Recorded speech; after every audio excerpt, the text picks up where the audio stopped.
Nathalie, j'ai besoin de ton aide. J'ai trouvé un exercice de probabilité et il y a une question qui me pose un petit problème. Ah bon? Voyons cela, Madball. De quoi s'agit-il?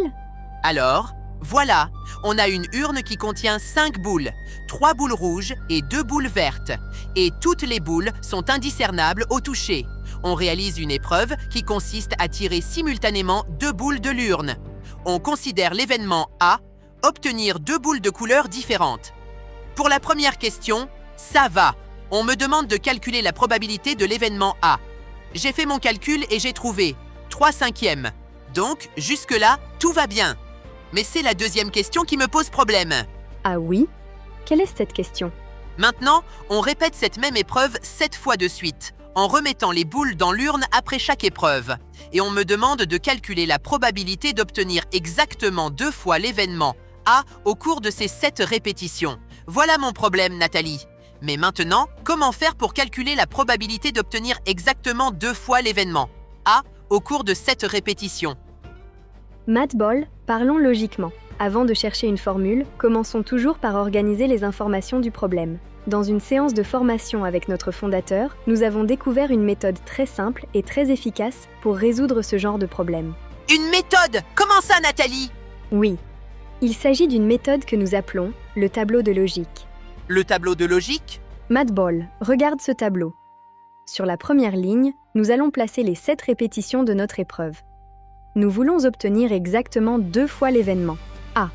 Plaçons donc 2 fois A. Les 5 autres résultats seront son contraire, c'est-à-dire A bar, comme tu le vois au tableau.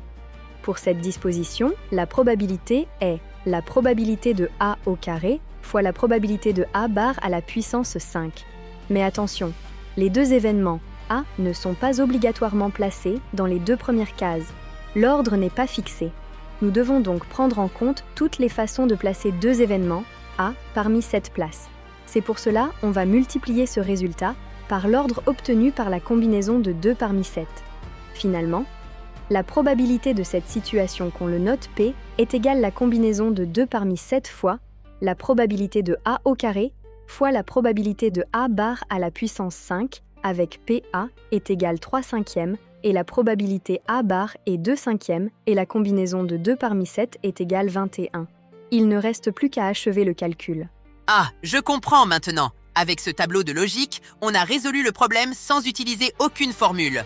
Madball, en mathématiques, l'essentiel n'est pas de chercher une formule et de l'appliquer aveuglément. L'essentiel, c'est de comprendre la logique de la situation. Une formule peut nous aider à calculer, mais la compréhension nous permet de savoir pourquoi nous calculons. Et c'est exactement cela. Les maths autrement.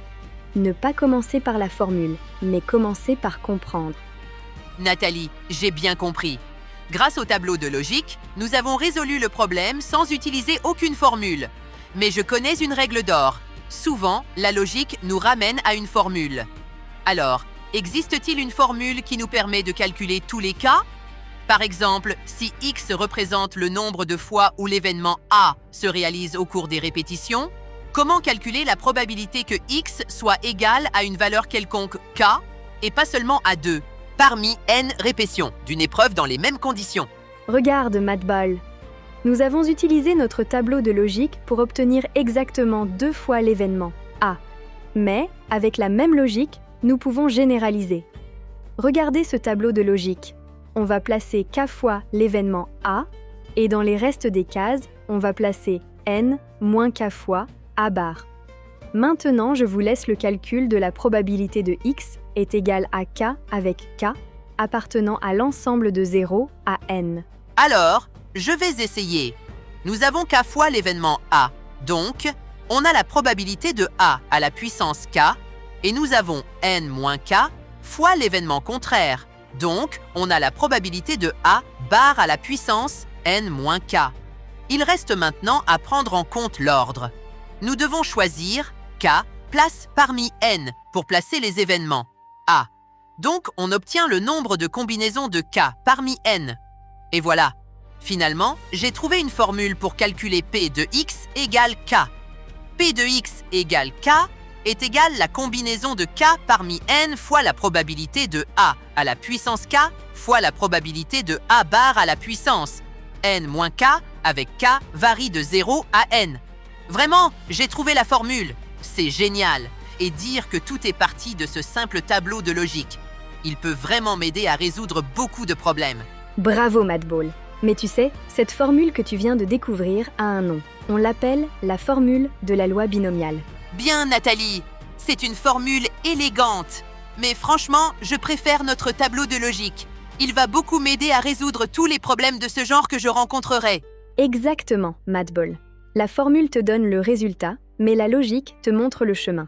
C'est justement ce que notre fondateur nous rappelle et sur quoi il insiste à chaque séance de formation. En mathématiques, il ne suffit pas de connaître la formule, il faut comprendre le chemin qui nous y conduit. Comprendre la logique avant d'appliquer la formule, voilà les maths autrement. Chers spectateurs, si cette séance vous a plu, n'hésitez pas à liker, à partager et à laisser un commentaire. Et surtout, n'oubliez pas de vous abonner à notre chaîne YouTube Mathball, les maths autrement. On se retrouve très bientôt pour un nouvel épisode. À bientôt.